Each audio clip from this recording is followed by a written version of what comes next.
আমি যেটা চিন্তা করেছিলাম এবং দেখেছি যে ইস্ট পাকিস্তানে তখন যেসব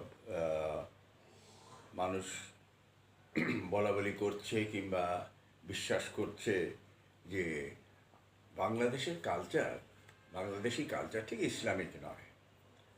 এবং আমি শিল্পাচার্য জয়নুল আবেদিন আমাকে কলকাতা থেকে নিয়ে এলেন, আমি পাশ করেই এখানে টিচার হই আর্ট কলেজের।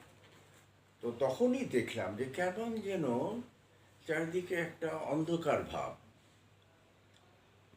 তারপরে আমি আর্ট কলেজে এসে এই বসন্ত উৎসব করালাম, ছেলে মেয়েদের দিয়ে গান করালাম, তারপরে আবার ডাকঘর নাটক হলো। হ্যাঁ, এই যে কালচারালি ইনভলভ হওয়া, এইটা আমার ভীষণভাবে মানে আমার জীবনেই এটা আমার একটা নিষ্ঠা বলবো। এবং তখন যে ভাবধারা একটা জন্ম হয়েছিল অনেকের মনে, যারা নানাভাবে জড়িত, যেন আমি বাংলা ভাষার আন্দোলনের সঙ্গে জড়িত। তো এই রকম ভাবধারা অনেক মানুষের মধ্যে ছিল তখন। হ্যাঁ, আমার একটু শুরুটা বলি। জি। যে জিন্নাহ সাহেব যখন এখানে এলেন প্রথম ইস্ট পাকিস্তানে, তো একটা বক্তৃতা দিলেন, আমার আব্বা আমাকে নিয়ে গেলেন, আব্বা কবি গোলাম মুস্তাফা। তো তাকে একেবারে সেই সামনেই প্রায় বসিয়েছে, আমিও গেলাম সেখানে। একদম প্রথম আসছে, তিনিও তো জাতির পিতা। তারপরে বক্তৃতা দিলেন, বক্তৃতার এক জায়গায় বললেন Urdu shall be the state language of Pakistan.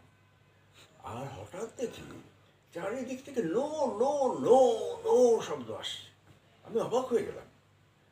তো অনেকেই যারা চেয়ারে বসেছিল সেই ওখানে, তারাও দেখি খুব অবাক হয়ে গেল। কিন্তু কাজেদেরকে করেনি, কেউ অসম্মান করেনি কিংবা কিছু, কারণ বাঙালি জানে কী করে সম্মান করতে হয়। আর এটাও তাদের ন্যায্য দাবি। যাই হোক, ওইটা আমার যে মাথায় ঢুকলো যে বাংলা ভাষা উনি চেয়েছিলেন, ওইটুকু বুঝেছিলেন। এবং যাই হোক, আমি যখন ক্লাস 9-এ পড়ি তখন শুনলাম যে ঢাকায় গুলি চলেছে, রাষ্ট্রভাষা আন্দোলনে যারা ছিল তারা মারা গেছেন কয়েকজন। আপনি তখন নারায়ণগঞ্জে? হ্যাঁ, স্কুলে ক্লাস 9-এ পড়ি। তখন তো নারায়ণগঞ্জে হঠাৎ করে একদম জ্বলে উঠল। আমি নারায়ণগঞ্জ হাই স্কুলে পড়ি। আমি তো ছোটোবেলা থেকে ছবি আঁকতাম, কার্টুন আঁকতাম। তারপরে দেখি যে অনেক পোস্টার লাগানো হচ্ছে। তো আমি ভাবলাম যে না, পোস্টারের চেয়েও যদি ছবি আঁকা যায়, কার্টুন আঁকা যায়, তাহলে আরও ভালো লোকে বুঝবে।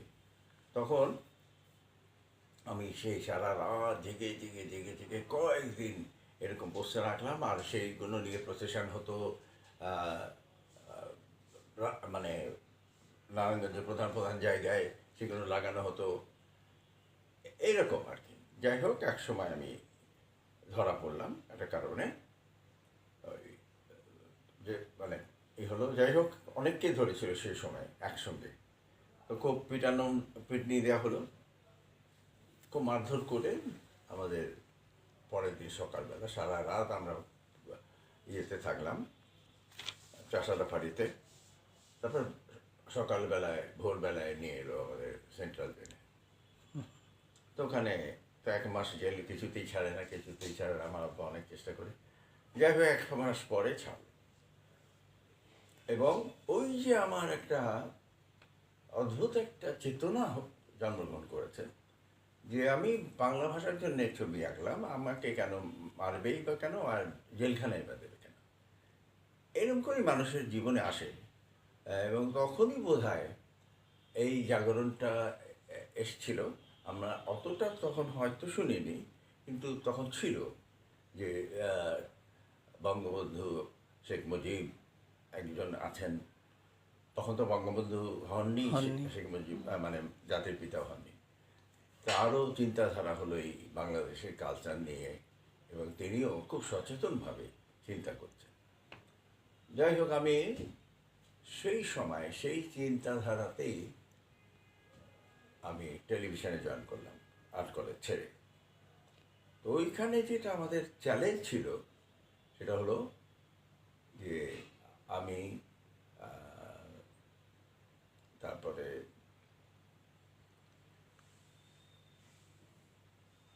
নাম ভুলে যাই আজকাল হঠাৎ করে।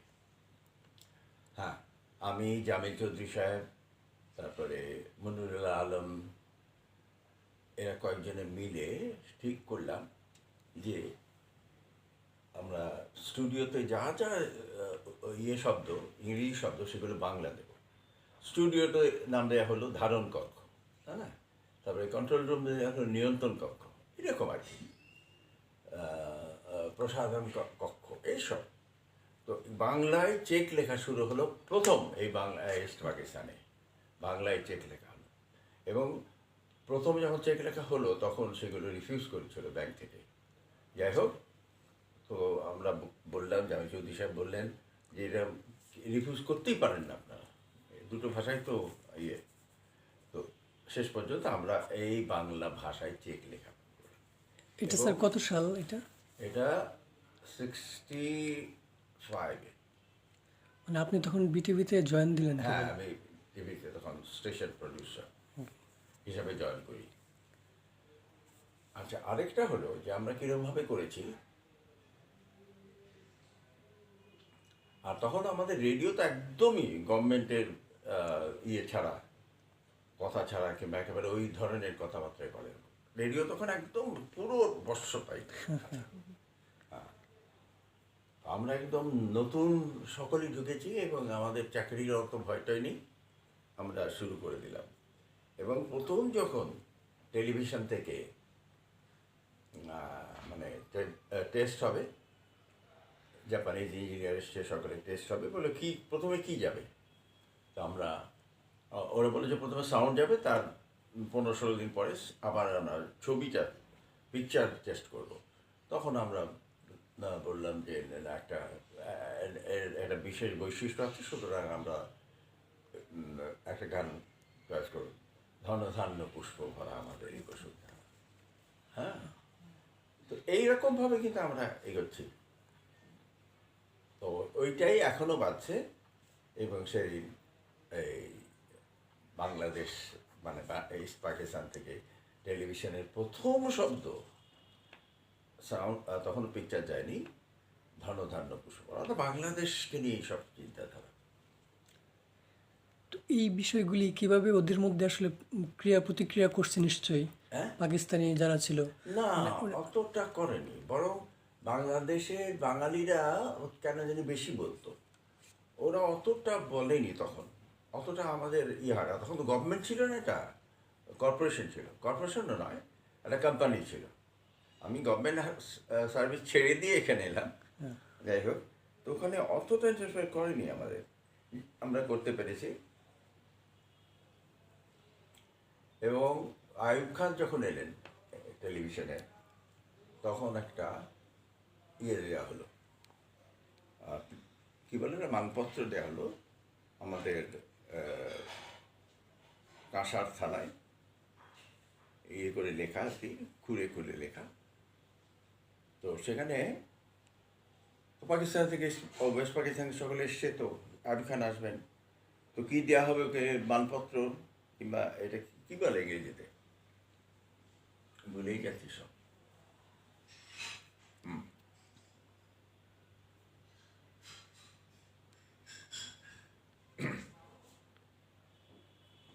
হ্যাঁ, যাই হোক, তো ওটা কী দেওয়া হবে, কী দেবো, ওরা জিজ্ঞেস করছে, ইনফরমেশন সেক্রেটারি এসছেন করাচির থেকে। যাই হোক, তো ওটা বলা হলো যে এটা তো এখন আসেনি, আসবে, ওরা দেরি করেছে, যাদের ইয়ে করতে দেওয়া হয়েছিল তারা দেরি করেছে।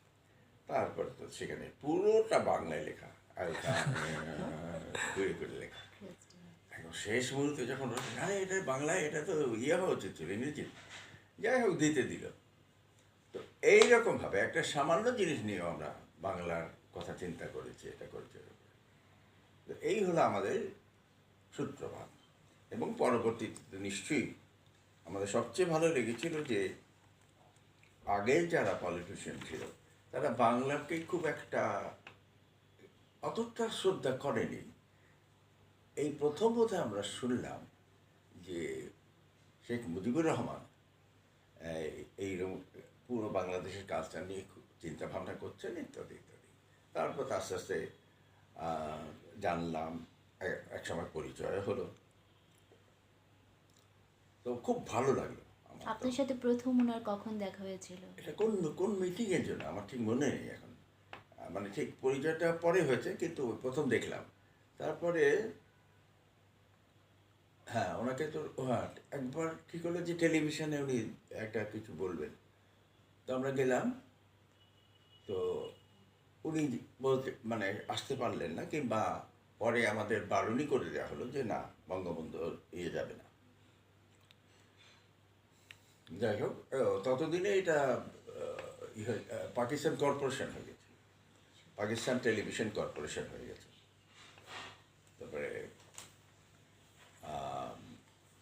আমরা মানে রবীন্দ্রসঙ্গীত শুরু করলাম, যদিও বারণ ছিল, তাও জোর করেই বললাম যে রবীন্দ্রসঙ্গীত দিতে হবে। তারপরে বললো হ্যাঁ ঠিক আছে, গান যাবে কিন্তু নাটক যেতে পারবে না। এবং নজরুলের বেশ কিছু গান বাদ দিল, এইসব গান দিতে পারবে না, এইসব আর কি ইসলামিক ভাবধারায়। আর নজরুল তো একেবারেই মুক্ত প্রাণের মানুষ, তিনি তো সব রকম গানে লিখেছেন। আচ্ছা, তারপরে কত রকমভাবে আমাদের হেয় করেছে ওরা।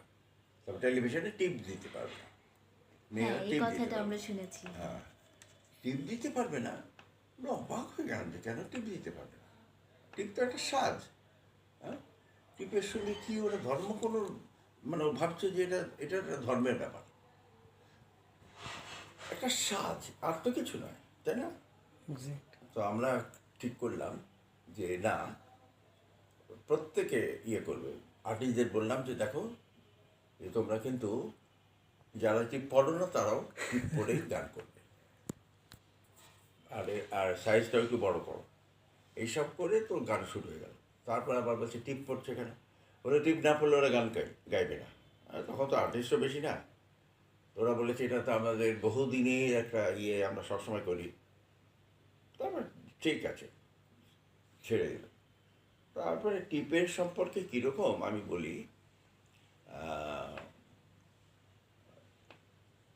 একজন সেক্রেটারি না কিসের মন্ত্রীর এক বোন এসছে ঢাকায়, সে টেলিভিশন ভিজিট করবে, তো আমি দেখাচ্ছি, আমি তখন কি প্রোগ্রাম ম্যানেজার বোধ হয়। যাই হোক, আমাদের সব ছোট ছোট জিনিস, ছোট স্টুডিও, মেকআপ রুম ছোট, তখন দুজন শিল্পী ওখানে তৈরি হচ্ছিল আর কি, সাজগোজ করছিল, এবং তাদের টিম আছে। তো তারপর স্টুডিওতে এলাম, পাশেই তো স্টুডিও, তো ওখানে এলাম। তো হঠাৎ ওই মহিলা জিজ্ঞেস করলেন যে আচ্ছা वो जो आर्टिस्ट है वो हिंदू है। তখন আমি বুঝলাম যে টিপ পড়ার জন্যে ও বলছে, ওদের তো ওইটাই ধারণা। তারপর আমার মানে ভীষণ একটা রাগ হলো যে এই ধরনের বলতে পারে একজন, টিপ পড়লো কিনা, এটা হিন্দু হয় বললো, হিন্দুরাই টিপ পড়ে। তারপরে দেখাচ্ছি বলে অনেকে বললাম, খুব ভালো কথাই বললাম যে আপনি এসছেন, আমরা খুব খুশি হয়েছি, এই আমাদের ছোটো স্টুডিও, এখানে সব আমরা অনেক কিছু করেছি। তারপর আমরা জিজ্ঞেস করলাম আপ খ্রিস্টান হ্যাঁ, তারপরে ক্যা ক্যা, মানে খুব রেগে গিয়েছে এরকম বললো আপ লিপস্টিক লাগাই ক্যা বাত, বললো তুমি লিপস্টিক লাগিয়ে খ্রিস্টান হলে না, আর একজন টিপ লাগিয়ে। তারপরে আবার পরে যারা যারা শুনেছে আপনার বাপরে ইয়ের বোন তো কমপ্লেন করলে আপনার চাকরি যাবে, যা দিলাম বলে আমার রাগ হয়েছিল বেশি। এইরকমভাবে আমরা গিয়েছি। এবং তারপরে রবীন্দ্র সঙ্গীত তো চললই। তারপরে মাঝে আমরা কয়েকবার চেষ্টা করেছি বঙ্গবন্ধুর কোনো ভাষণ দেওয়া যায় কিনা, কিংবা কোনো কথা দেওয়া যায় না এখানে, যা না ওরা মানে একেবারেই বারণ, এবং পলিটিক্যাল লিডার যারা যারা ছিলেন তাদেরও দেওয়া হতো না। কিন্তু ইতিমধ্যে আমরা নানাভাবে এই কালচারের ব্যাপারটা মনে প্রাণে আমরা নিয়েছিলাম, কারণ সেই সেই এমন একটা পরিবেশ তখন তৈরি হয়েছিল যে সুস্থ এবং মুক্ত মানুষ হয়েছিল তখন, বরং এখন ভীষণভাবে কমে গেছে। হ্যাঁ, আমাদের কালচারকে শ্রদ্ধা করার মতো লোক খুবই কমে গেছে। যদিও মুখে মুখে অনেক বড় বড় কথা আমরা শুনি প্রতিদিনই, কিন্তু তারা সত্যিকার অর্থে তারা কিন্তু কালচারের সঙ্গে তাদের সম্পর্ক নেই, শ্রদ্ধা তো করেই না। এবং অর্থাৎ যেটা হলো এখন হলো যে বিদেশি যা কিছু আসুক এখানে, সেটা প্রত্যেকেই, সব গভর্নমেন্টই, পরবর্তী যে আমাদের বাংলাদেশের গভর্নমেন্ট, সেটা বাধাটা অতটা দেয়নি। কিন্তু ওই যে আমাদের কালচারের সঙ্গে যেসব সম্পর্ক ছিল, আর আর আমাদের হিন্দু ধর্ম তো আসলে এখানকার যে ধর্মটা ছিল হিন্দু ধর্মের, এটা হলো এগ্রিকালচারাল সোসাইটির ধর্ম। তারপরে কৃষি কাজের সঙ্গে নানা রকম সম্পর্ক আছে না, আর ইসলামে তো আর সেটা নেই, তাই না? ওটা তো মরুভূমি, বহু দূরে। হ্যাঁ? হ্যাঁ, বহু দূরের একটা বহু ধারণা। দূরের একটা, সুতরাং ওটা তো কেউ জানেও না যে ওখানে কী কালচার। তো একটা শিখিয়ে দিয়েছে আমাদের, বহু পুরাতন কালে শিখিয়ে দিয়েছে, সেটাই আমরা চালাচ্ছি। কিন্তু একটা কথা তো বলতেই হয়। আচ্ছা, আর এদিকে আমরা রবীন্দ্রনাথের সম্পর্কে আরও আগে, যখন রবীন্দ্র শতবার্ষিকী হলো বোধহয় না তখন, নাকি একটা আমরা ঢাকা শহরে সকলে মিলে, হ্যাঁ, শতবার্ষিকী হলো, তখন আমি অনেক কিছু করেছিলাম, মুক্তধারা নাটকের অনেক কিছু করে, তারপরে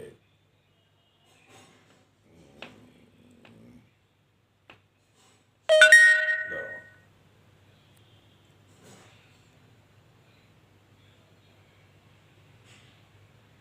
সেই জন্য ও মুনেম খান সাহেব তখন ইয়ে, তখন কি বলতো, গভর্নর বলতো নাকি, না কি বলতো? গভর্নর। গভর্নর। হ্যাঁ, উনি আবার একটু সঙ্গীতের উপরে লাগলেন, এটা করো না, এটা করো না, অদ্ভুত। তো আমরা অনেক কায়দা করে এটা ইয়ে করে নিই। তারপরে তো যে নাটক একদম বন্ধ করতেই দেবে না। তারপরে হঠাৎ ফারাক্কা বাঁধ নিয়ে ইন্ডিয়ার সঙ্গে, ভারতের সঙ্গে যে গণ্ডগোলটা হলো, সেইখানে যখন আমাদের বললো যে তোমরা প্রচার চালাও, ইন্ডিয়ার এগেন্সে প্রচার চালাও। আচ্ছা, আজকে আজকে শরীরটা ভালো নেই, আমার কথা বলতে পারছি না।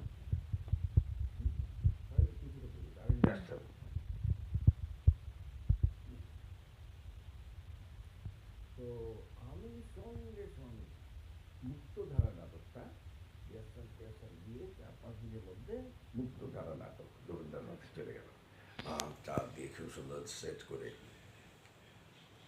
চলে গেল।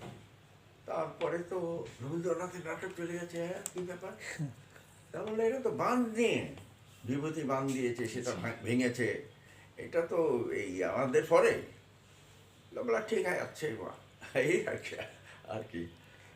তো এইরকমভাবে আমরা যে কত কষ্ট করে, এবং এই কাজগুলোর মধ্যে আমরা ভীষণ আনন্দ পেয়েছি, কিন্তু ভয় পেয়েছি বললে ভুল হবে, আনন্দ পেয়েছি বলেই করেছি, এবং বিশ্বাস করি বলেই করেছি। 60-61 দিকে আপনার কলিম শরাফি সম্ভবত আপনার হ্যাঁ, বাপের কলিম সাহেব সঙ্গে ছিলেন, যুক্ত ওনার হলেন। নামটা বলা উচিত ছিল গোড়ার থেকে। হ্যাঁ, কলিম সারাফি, জামিল চৌধুরী, মনিরুল্লাহ আলম, তারপরে আমি নামটা ভুলে যাচ্ছি, জামান, কি যেন জামান, এই কজনই প্রথম শুরু করি। তো পাপেট তৈরির প্রতি আপনার আগ্রহটা মানে কখন থেকে জন্মালো এবং পাপেটের সাথে কিভাবে যুক্ত হলেন? পাপেটটা ছোটোবেলায় তো দেখেছি, এখানে ওখানে পশ্চিমবঙ্গে দেখেছি। তো আমার এই ধরনের আহ, সবসময় ভালো হতো এই ধরনের কিছু কাজ। আর আমি নিজেও অনেক কিছু করতাম ছোটোবেলায়।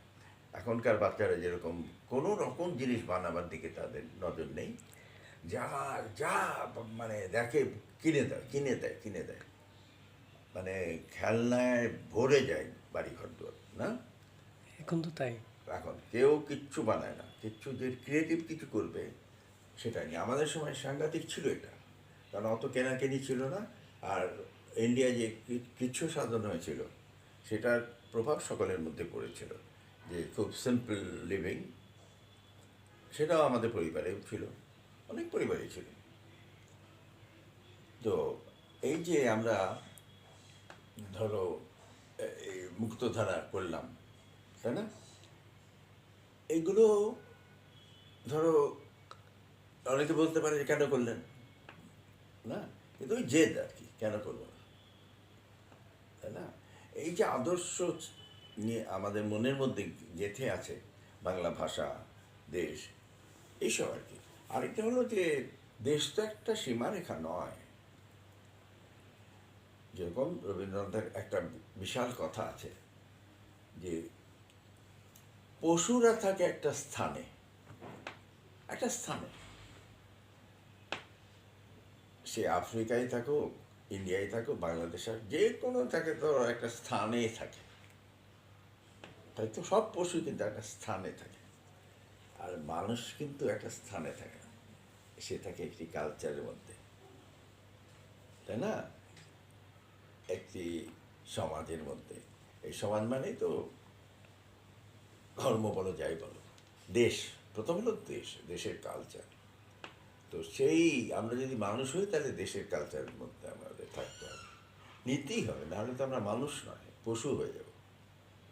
তো এই যে কথাগুলো আমাদের মনীষীরা বলেছেন, আর এত বড় বড় কথা বলেছেন রবীন্দ্রনাথ, একটা বাঙালি গর্ব করতে পারে যে কতখানি সচেতন ছিলেন তিনি আমাদের সাহিত্য, আর্ট, কালচার সব কিছু নিয়ে। তো সেটারই প্রতিফলন আমাদের মধ্যে নিশ্চয়ই দেখা গেছে। এখন যদি অনেক কমে গেছে, কিন্তু আমরা একদম উঠে পড়ে লেগে করেছি। এরপরে 7ই মার্চ, আমি ছেড়ে বলছি কথাগুলো, 7ই মার্চের আগের থেকেই, 23, হ্যাঁ, 7ই মার্চের পরেই টেলিভিশনে এলো, আগের থেকে বোধ হয়,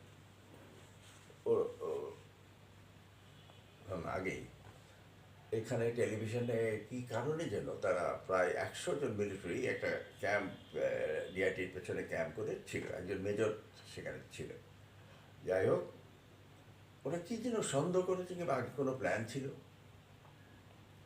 তো পাকিস্তানি মিলিটারি ওখানে থাকে ক্যাম্প করে, প্রত্যেক গেটে 2 জন করে, একদম স্টেন গান, তো রাইফেল টাইফেল নিয়ে, আর মাঝে মাঝেই ঢোকে। বিটিভির কার্যালয়ে। হ্যাঁ, ওখানেই আচ্ছা। গেটে, অন্য না, ডিআইটি বিল্ডিংয়ে পাহাড় দিচ্ছে টেলিভিশন। ওকে। তারপরে মাঝে মাঝে মেজর এসে জিজ্ঞেস টিজ্ঞেস করে, তবে খারাপ ব্যবহার করেনি। যাই হোক, এর মধ্যে আমি বলিনি, তারপর বলি, আমরা ঠিক করলাম যে বঙ্গবন্ধু যে 7ই মার্চে লেকচার দেবে, এটা টেলিভিশনে করবো, প্রচার রেকর্ড করবেন। করবো। ওকে। প্রচার করার পারমিশন দেয়নি, তো আমরা জোর করেই বললাম ঠিক আছে, প্রচার যদি করতে দেয় তো রেকর্ড তো করতে হবে। তো আমরা টেলিভিশন সেই ক্যামেরা ট্যামেরা নিয়ে গেলাম, আর তখন তো 3টে ভ্যান যেত, এত বড় ক্যামেরা, সে উঁচু প্ল্যাটফর্ম করলাম, ওইখানে রাখলাম। তারপরে খালেদ সালাউদ্দিন ইঞ্জিনিয়ার ম্যানেজার, এরাও সাংঘাত, প্রত্যেকে খেটেছে। আচ্ছা, তো আমরা আবার এর মধ্যে একদিন টেলিভিশনে স্ট্রাইকও করেছি, স্ট্রাইক একটা করেছিলাম, প্রসেশন বার করেছিলাম আমরা 7ই মার্চের পরে বোধ হয়। এরপরে তো শুনলাম সেই আশ্চর্য সুন্দর বক্তৃতা, এবং মানে সেই দিন ওনাকে দেখে এমন শ্রদ্ধায় বুক ভরে উঠলো যে বলার নয়। আমরা দেখেছি, সাংঘাতিক সৌভাগ্য আমাদের যে বঙ্গবন্ধুর ওই বক্তৃতা আমরা শুনেছি, একদম কাছ থেকেই প্রায়। আমি ছিলাম একেবারে ওই যে উঁচু প্রস্থান করা হয়েছিল, যে সামনে থেকে ক্যামেরাটা নেওয়া হবে, ওনার ছবি তোলা হবে সেইখানে। এবং এত অনুপ্রাণিত হয়েছিল প্রত্যেকে, আমি তো বটেই, সারা বাংলাদেশের লোকেই অনুপ্রাণিত হয়েছিল তার বক্তৃতায়। শুধু বক্তৃতায় নয়, তার কার্যক্রমে। বক্তৃতা তো অবশ্যই, কিন্তু বক্তৃতায় যে একমাত্র হয়েছে তা নয়, তিনি আস্থা অর্জন করতে পেরেছেন বাঙালির কাছ থেকে। এবং ওই যে বাংলাদেশের কালচারকে তখন শ্রদ্ধা করতে শেখালেন, তিনি শ্রদ্ধা করতেন বলেই তো শেখালেন, আলাদা কিছু নয় তো। এটা পলিটিক্যাল স্টান্ট নয়, কিন্তু এখন যেটা হয় সেটা নয়, একেবারে আন্তরিকভাবে তিনি বাংলাদেশের কালচারের জন্যে, বাংলাদেশের গানের জন্য ইত্যাদি ইত্যাদি নানাভাবে অত্যন্ত দরদি একজন মানুষ। তো 7ই মার্চে পুরো রেকর্ড করলাম। তারপরে আমরা ফিরে এসে দেখলাম না, পারমিশন দেয়নি, প্রচার করতে পারবো না। তো ওটা রেখে দিলাম টেপটা, খুব যত্ন করে রাখা হলো যে কোনোদিন যদি পারমিশন দেয়। ইতিমধ্যে তো আন্দোলন চলছে। 23শে মার্চে টেলিভিশনে একটা ঘটনা ঘটিয়ে দিলাম। 23শে মার্চে দেখি যে ফ্ল্যাগ ওড়েনি, এমনি সাধারণ বাড়িতে কিংবা শহরে কেউ একটা ফ্ল্যাগ ওড়েনি, গভর্নমেন্ট কোয়ার্টার্সে উড়েছে, গভর্নমেন্ট অফিসে উড়েছে। আমি টেলিভিশনে ভাবছি, আমি তখন প্রোগ্রাম ম্যানেজার, আমার উপরেই দায়িত্ব, প্রোগ্রাম কী যাবে শিডিউল করা হেন তেন। আমি ভাবছি যে কী করা যায়। আর তখন টেলিভিশন যখন শেষ হতো, হ্যাঁ, এই 10টা 10:30 শেষ হয়ে যেত। টেলিভিশন শেষ হলেই পাকিস্তানের ফ্ল্যাগ উঠতো, এটা প্রতিদিনের নিয়ম আর কি। ফ্ল্যাগ উঠতো এবং পাকিস্তান ন্যাশনাল অ্যান্থাম যেত। হ্যাঁ, তো আমি ভাবলাম যে আমাদের আজকে শেষ হবে 10:30টায়, 23শে মার্চ, ফ্ল্যাগ তো ওড়াতেই হবে, এটা তো আর করতে পারবো না আমরা। আর তখন মাথা একটু হয়ে গিয়েছিল, মানে অদ্ভুত একটা প্রতিক্রিয়া হয়ে গেল আমার। এটা অবশ্যই এত সাহস সাহস বলবো না কি বলবো জানি না, এটা বঙ্গবন্ধুর সে 7ই মার্চের বক্তৃতায় আমরা উদ্বুদ্ধ হয়েছিলাম এবং কোথায় যেন একটা সাহস পেয়েছিলাম। হ্যাঁ,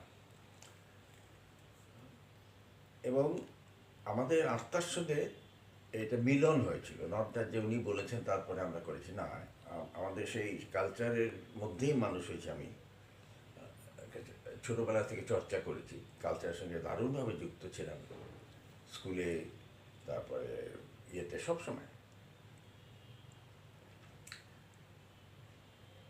আরেকটা কেন জানি আমার বাংলাদেশের কালচারে যা কিছু সুন্দর, আর এত কিছু সুন্দর আছে যে বলার না, সেটা উপলব্ধি করতে পারাটাও একটা ভীষণ আনন্দের আর ভীষণ বড় একটি পাওয়া।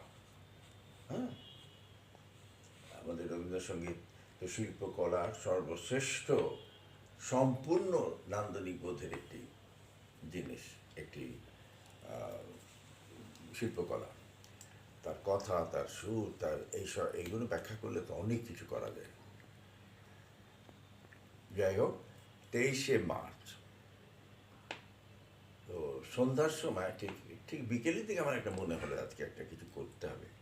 তারপরে আমি সন্ধ্যার সময় গিয়ে টেলিভিশনে কন্ট্রোল রুমে গিয়ে বললাম, আজকে একটু ওভার ক্যারি করবে, আজকে তো 23শে মার্চ। কাউকে বলিনি, কিন্তু যে কিছু গান টান আমরা ইতিমধ্যে কিন্তু অনেক গান করে রেখেছি, আমি অনেক স্পেশাল এফেক্টস করে, আমরা কয়েকজন প্রডিউসার, আমি বিশেষ করে সংগ্রাম সংগ্রাম চলবে, তারপর অনেক অনেক অপূর্ব সব টেকনিক করে সব গান করেছিলাম। তারপরে সকলকে সরিয়ে দিলাম সন্ধ্যার পরে, বলে তোমরা চলে যাও, একদম এসেনশিয়াল খালি কতগুলো থাকো। মানে তাকে বললাম যে দেখো, আমরা একটা করবো, খুব তাড়াতাড়ি চলে যেতে হবে এখান থেকে। তো পেছনের দরজা খুলে রাখলাম, কন্ট্রোল রুমের গাড়ি টাড়িগুলো পেছনে রাখলাম। তো চলছে চলছে চলছে, 23 তারিখ। আর আমাদের তারিখ পরিবর্তন হয়তো মানে 12টার পরে না। 12টার পর। তো 23 তারিখ চলছে চলছে, 10:30 পেরিয়ে গেছে, তারপর গান হচ্ছে, এটা হচ্ছে, গানই বেশি ছিল সে সময়, কন্টিনিউয়াসলি গান হচ্ছে, এটা হচ্ছে। তো মেজর সাহেব এসছে, बोला आज खत्म नहीं होता का है 11টার সময়। बोला आपका मालूम नहीं है आज तो पाकिस्तान डे है, उसके स्पेशल प्रोग्राम चलता है। আচ্ছা ঠিক, কি যেন ভাবলো, তারপর চলেই গেল। তারপরে তো আমরা সকলকে প্রায় সরিয়ে, এবং মাসুমা তখন ছিল, মাসুমাকেও চলে যেতে বললাম যে আমি বললাম এটা এরকম একটা কিছু গন্ডগোল হতে যাচ্ছে, তুমি তো দৌড়ে পালাতে পারবে না। বলে না, আমি কি এটা করবোই। যাই হোক, মাসুমা রেডি হলো, সকালে মুখে হাসি, কেউ কোনো রকম চিন্তা নেই, ভাবনা নেই, খুব হাসি খুশি থাকতে হবে। ওরা আসছে প্রায়, মেজর 2-3 বার ঘুরে গেছে। এই করতে করতে করতে 12টা বাজলো, 1 মিনিট 2 মিনিট মাসুমার ওপেন হলো।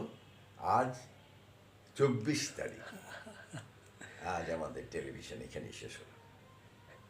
তার মানে ফ্ল্যাগ উঠলো 24 তারিখে, 23 তারিখে ফ্ল্যাগ উড়েনি, এই টেলিভিশন থেকেই, ওদের সামনের থেকে। এবং ওই যে গেলাম, তারপরের দিন সকালে তো জামিল চৌধুরী সাহেব তখন স্টেশন ম্যানেজারেরই, তুমি আরে সাংঘাতিক কাণ্ড হয়ে গেছে, এক্ষুনি বাসা থেকে চলে যাও। তো ওই চলে গেলাম, তো গেলামই।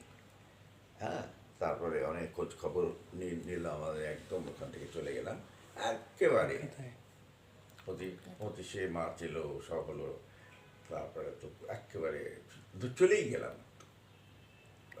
মুজিবনগর, মানে আমি গেলাম, নিয়ে যাওয়া হলো আমাকে গার্ড ফার্ড দিয়ে সুন্দরভাবে। তো এই যে গেলাম আর এলাম 18 তারিখে বোধ হয়, 18 ডিসেম্বর, হ্যাঁ 18 ডিসেম্বর। হ্যাঁ, স্বাধীনতার পরে। তখন ওই বললো, আমি গেছি জাস্ট আমাদের অফিসে, বাংলাদেশ অফিসে কলকাতায়। তো ওখানে বলছে, আরে তোমাকে আপনাকে এখনই যেতে হবে।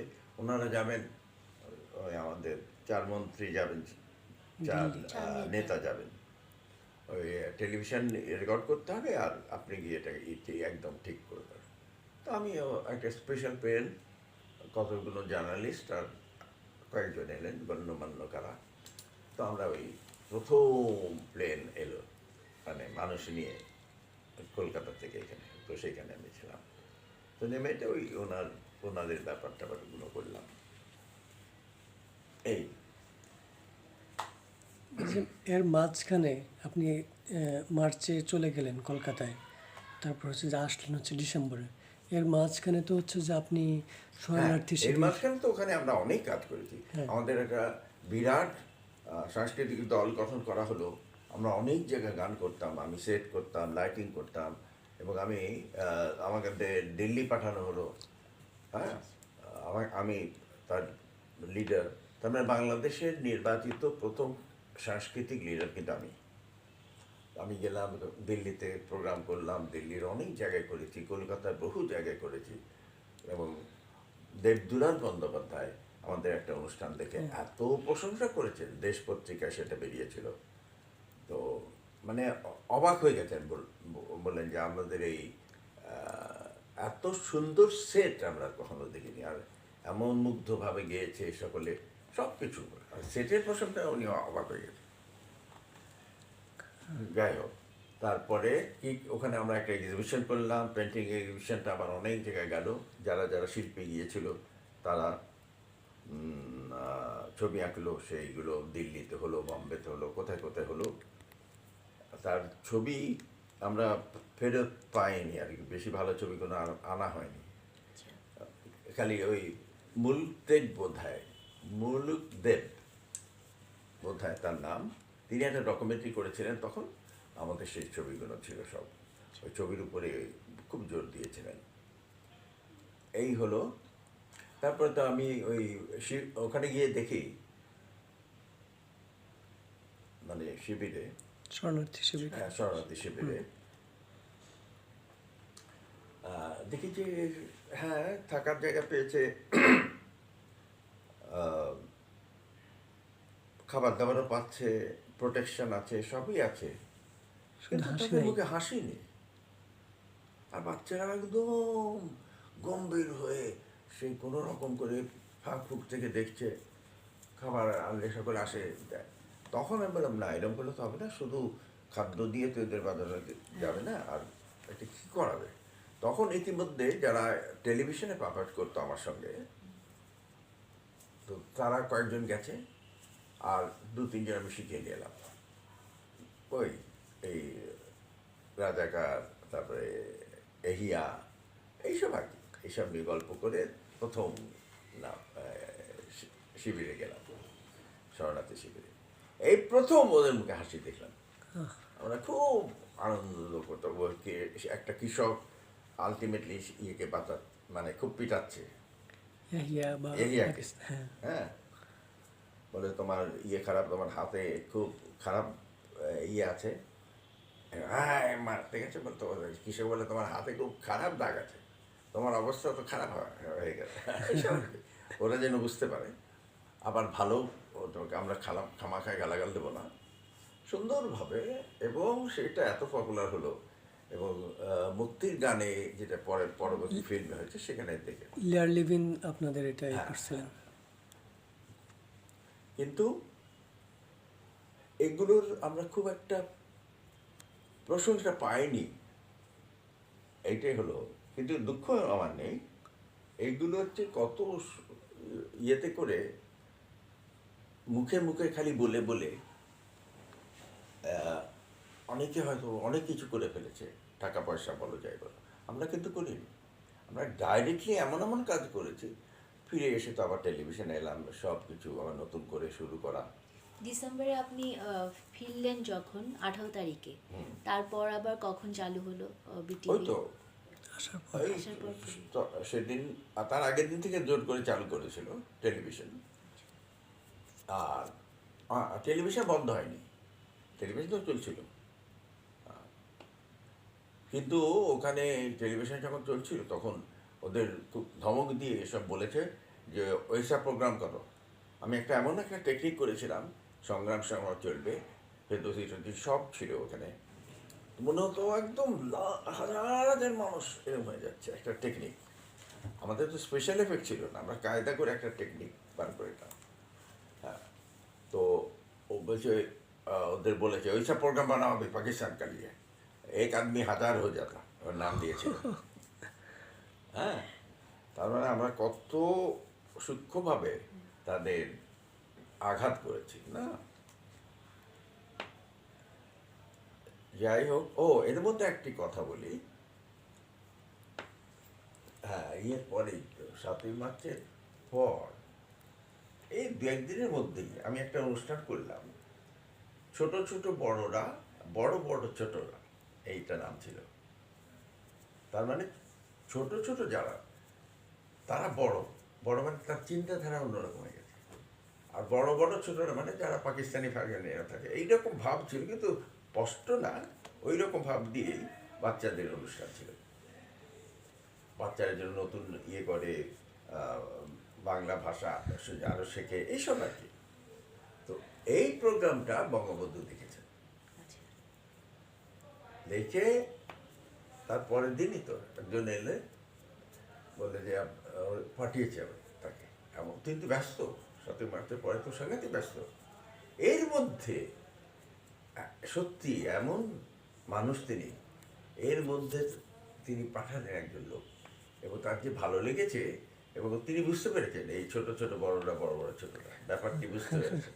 হ্যাঁ, তখন বলেছেন খুব ভালো হয়েছে, খুব সাহসের পরিচয় দিয়েছে, এইসব বলে তিনি ওকে, আমার তো মনে হলো এটা আমার জীবনের সবচেয়ে বড় পুরস্কার, মানে অস্কার পেয়েছি না। তো সত্যিই অস্কার পাওয়ার মতোই ওনার কাছ থেকে একটা, আর আমরা করেছি ওইভাবে। তো আমি সত্যি নিজেকে তখন সত্যি বড় মনে হচ্ছিল। তো আবার অনেক লিডার হয়তো পরবর্তীতে এসছেন, অনেক কিছু করেছেন, কিন্তু ওই রকম মানবিক আর এরকম মানে অদ্ভুত অদ্ভুত ছোট ছোট কর্তব্য এমন সুন্দরভাবে করেছেন যে এরকম, মানে সত্যি আর আসবে কিনা জানি না অন্য কোনো লিডার।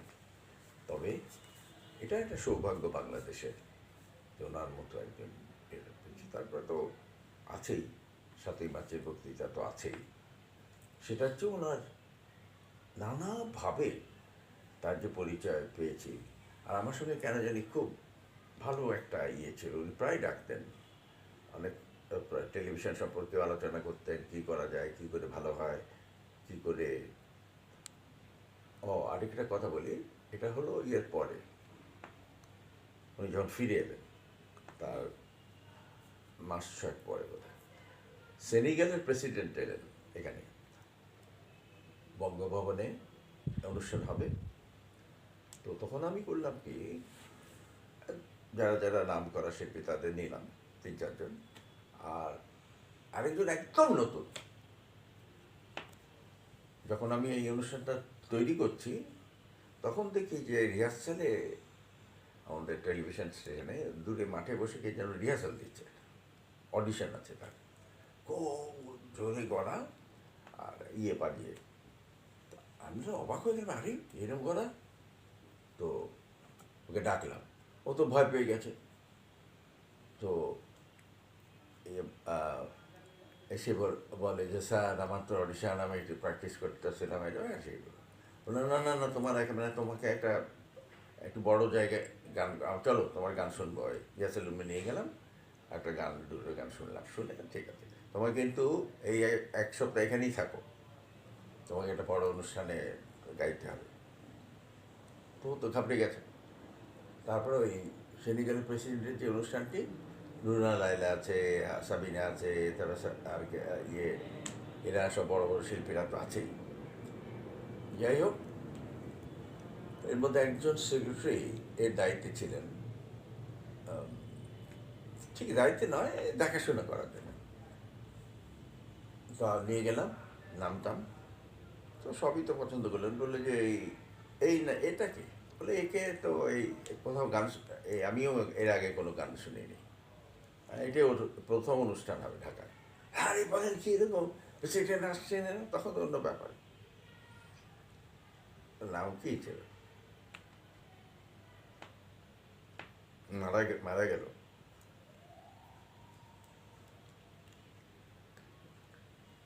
দাঁড়া, এই নামটা বলি,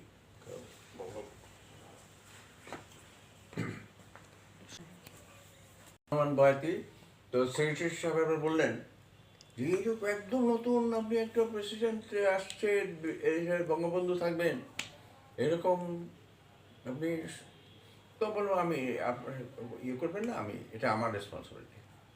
তো দেখেন এটা কিন্তু ইয়ে হলে কিন্তু মুশকিল, একদম নতুন, ঢাকায় আর গানই করেনি আগে বলছেন আপনি। তারপরে যাই হোক, আমি জোর জোর করেই বললাম যে এটা একদম আমার রেসপন্সিবিলিটি, যার কিছু যদি হয়তো বলবেন আমি, আপনি বারণ করেছিলেন, আমি দিয়েছি।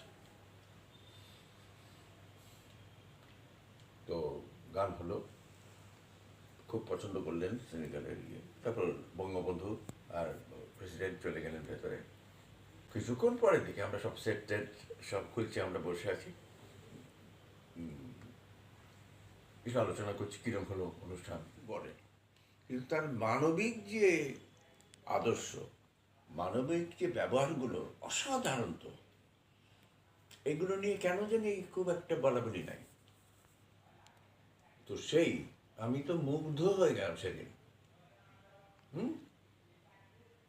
এবং পরবর্তীতে এরকম নতুন নতুন আর্টিস্ট কয়েকবার একদম খুঁজে খাজে আমরা বার করেছি না, তাদের সেরকমভাবে আমরা অনুষ্ঠান দিতাম। তো আমি বলতে চাচ্ছি যে দেখো, ওইখানে এসে উনি আবার ফেরত নিজে বলেও পাঠাতে পারতেন, নিজে এসেছেন।